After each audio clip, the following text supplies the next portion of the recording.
Right గా IPL 2026 రసవత్తర పోరుకు సమయం ఆసన్నమైంది. నేడు మార్చి 28 శనివారం బెంగళూరులోని చిన్నస్వామి స్టేడియంలో defending champion royal Challengers Bengaluru పటిష్టమైన సన్ రైజర్స్ హైదరాబాద్ జట్ల మధ్య తొలి మ్యాచ్ జరగనుంది.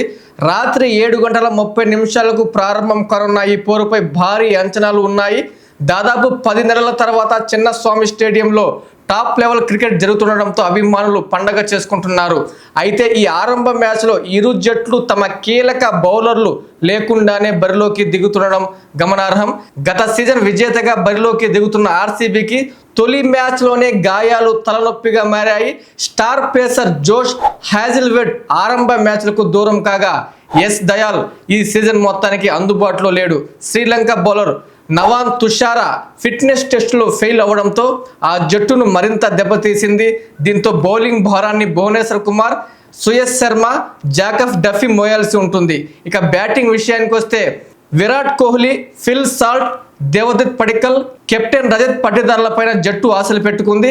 ఇక సన్ రైజర్స్ హైదరాబాద్ కూడా ఈసారి కొత్త ఉత్సాహంతో కనిపిస్తుంది. రెగ్యులర్ కెప్టెన్ ప్యాట్ కమిన్స్ తొలి సగం మ్యాచ్లకు అందుబాటులో లేకపోవడంతో T20 world cup hero Ishan Kishan జట్టు పగ్గాలు చేపట్టాడు. అభిషేక్ శర్మ, ట్రావిస్ హెడ్ వంటి విధ్వంసకర ఓపెనర్లతో పాటు మిడిల్ ఆర్డర్లో హెన్రీ క్లాసెన్ ఉండడం ఆ జట్టుకు కొండంత బలం. సలీల్ అరోరా, అనికేత్ వర్మ వంటి యువ ఆటగాళ్లు ఈ మ్యాచ్ ద్వారా అరంగేట్రం చేసే అవకాశం ఉంది. బౌలింగ్లో హర్షల్ పటేల్, జయదేవ్ ఉనత్కత్ కీలక పాత్ర పోషించనున్నారు.